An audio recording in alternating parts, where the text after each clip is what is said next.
Bonjour à tous et à toutes, je vous retrouve aujourd'hui en vidéo pour vous filmer mon troisième point lecture pour le mois d'avril.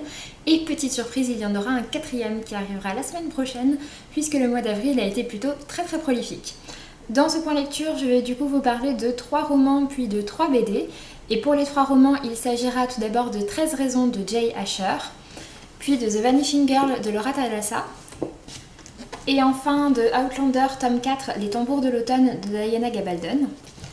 Et pour les BD, il s'agira des 2 premiers tomes des Carnets de cerises et du premier tome de Sorcière.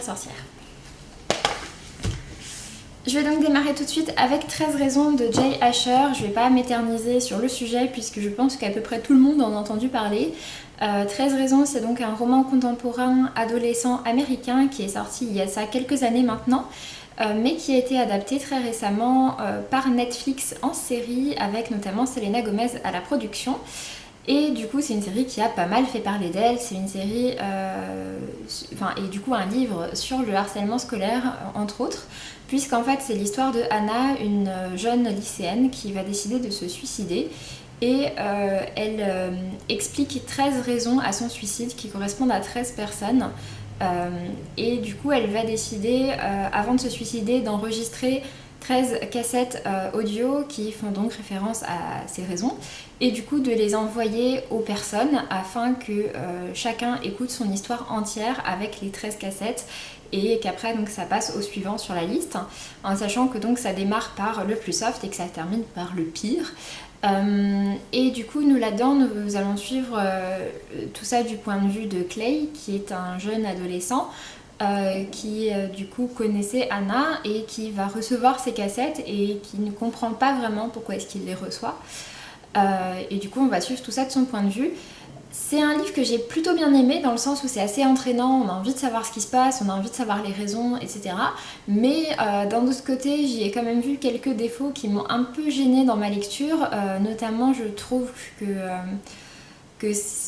l'auteur a un peu choisi la voie de la facilité avec le rôle de Clay. J'aurais préféré que ce soit qu'il ait un autre rôle, peut-être un rôle plus important là-dedans et que du coup il ait plus qu'il ait une vraie prise de conscience en quelque sorte, alors que là en l'occurrence j'ai un peu trouvé que le but d'Anna était de faire culpabiliser les gens et que c'était pas forcément justifié. Et voire même qu'elle cherchait un peu des ennuis sur la fin et je trouve ça malheureux de dire ça parce qu'il s'agit quand même de l'histoire d'une adolescente qui se suicide à cause du harcèlement, mais c'est vrai que le personnage d'Anna est pas forcément très sympa et au début on comprend et puis à la fin c'est vrai qu'au bout d'un moment j'ai moins adhéré. Donc voilà, du coup je lui ai mis la note de 14 sur 20, j'ai trouvé ça pas mal. Après de mon point de vue j'ai pas trouvé ça non plus exceptionnel et donc bon par rapport à sa réputation voilà. Après c'est peut-être aussi parce que c'est destiné à un public plus jeune que moi et peut-être que les personnes plus jeunes du coup ça leur plaira plus.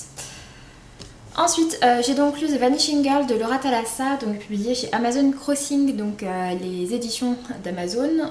C'est un roman américain donc, qui a été traduit et qu'on m'avait offert donc, sur le salon du livre, qu'Amazon Crossing m'avait offert sur le salon du livre. Donc The Vanishing Girl, c'est un roman adolescent fantastique puisqu'en fait c'est l'histoire de comment s'appelle Humber et Humber en fait depuis sa puberté à chaque fois qu'elle s'endort elle se téléporte durant les 10 premières minutes de son sommeil et elle se retrouve à un endroit un peu aléatoire, enfin c'est suivant, a priori ce serait suivant ce à quoi elle a pensé, mais elle peut aussi bien se retrouver sur une plage que en plein milieu d'une réunion ou n'importe où, enfin voilà. Et du coup Humber a ce pouvoir qu'elle a caché pendant toute son adolescence et en fait peu après ses 18 ans Humber va être repérée et donc des agents du gouvernement vont venir chez elle et vont venir la récupérer et elle va intégrer un centre de formation puisqu'en fait le gouvernement a créé cette unité spéciale de jeunes qui ont cette capacité de téléportation et du coup compte les utiliser dans ses missions et donc du coup Humber va devoir suivre son entraînement. J'ai plutôt bien aimé. J'ai bien aimé le concept, j'ai trouvé ça assez novateur et bien développé, même si forcément il reste des choses à développer vu que c'est un tome 1. Mais j'ai trouvé ça plutôt bien développé, ça donne envie d'en savoir plus.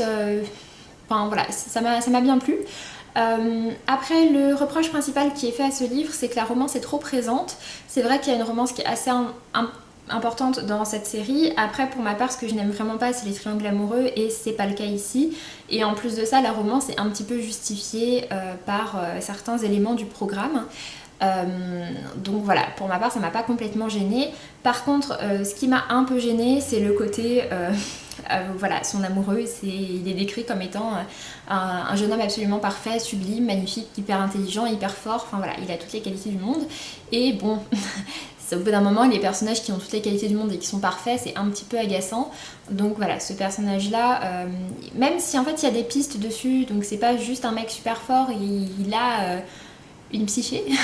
Mais c'est vrai que bon, c'est quelque chose qui, je l'espère, sera plus développé dans la suite. Parce que bon, de son côté, c'est un peu particulier.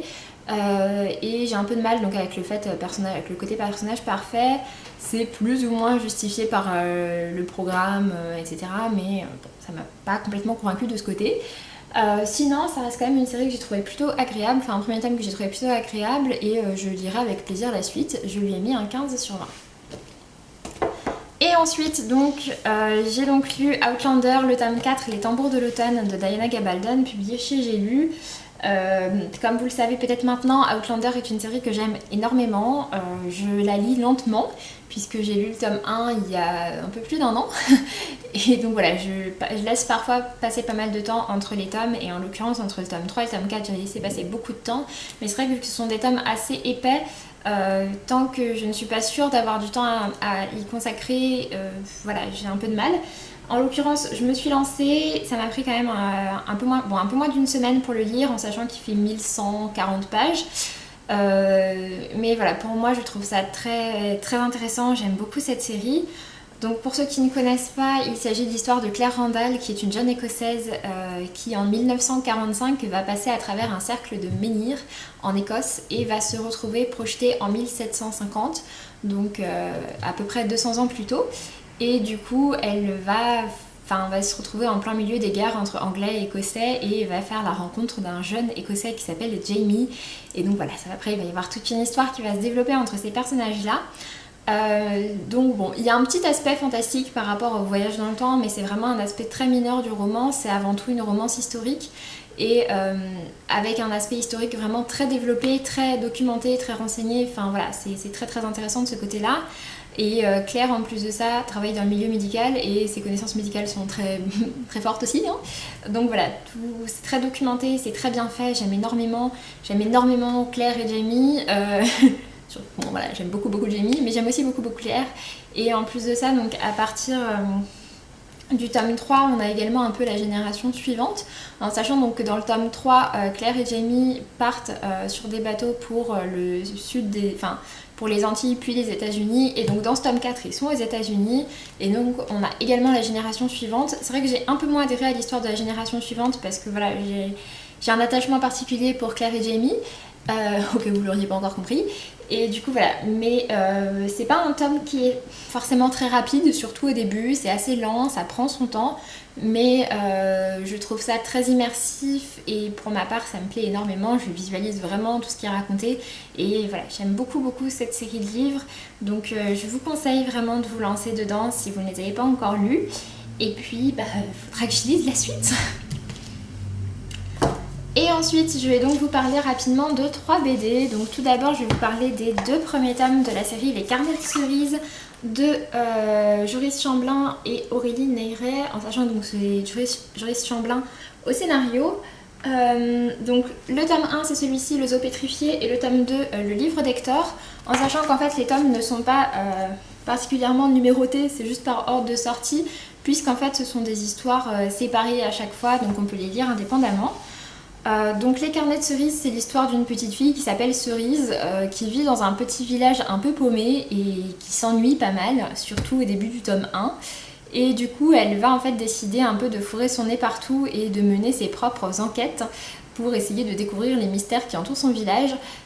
J'ai vraiment bien aimé le premier tome, j'ai trouvé ça très mignon. J'ai bien aimé aussi le tome 2. J'ai peut-être un petit peu moins adhéré à l'histoire, mais enfin vraiment je trouve ça très bon, les dessins sont très jolis, Enfin voilà, j'aime beaucoup. Il y a des pages aussi qui ressemblent un peu à ça, comme les carnets de notes de Cerise. Enfin, c'est vraiment très très sympa comme BD et ça convient dès un âge assez jeune. Mais à mon âge également, j'ai pris du plaisir à lire ça. Et du coup, ouais, j'ai vraiment vraiment bien aimé. Donc j'avais pris ces 2 premiers tomes chez France Loisirs. Il y a 2 autres tomes pour l'instant qui sont sortis et je les prendrai également chez France Loisirs.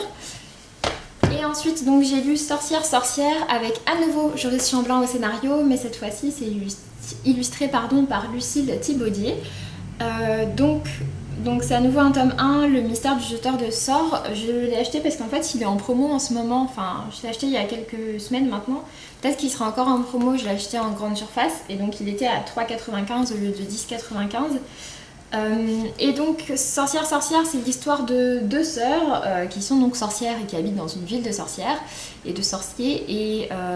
Mais la petite sœur en fait n'a pas encore développé ses talents et du coup c'est quelque chose dont elle a un peu honte. Et en fait dans ce village il va y avoir un mystère, à savoir que des sorts vont être jetés à certaines personnes et on ne sait pas qui leur a jeté ces sorts, et vu que c'est des sorts qui sont pas très très gentils, voilà, il y a un peu une affaire qui est menée, donc que la grande sœur essaye de résoudre.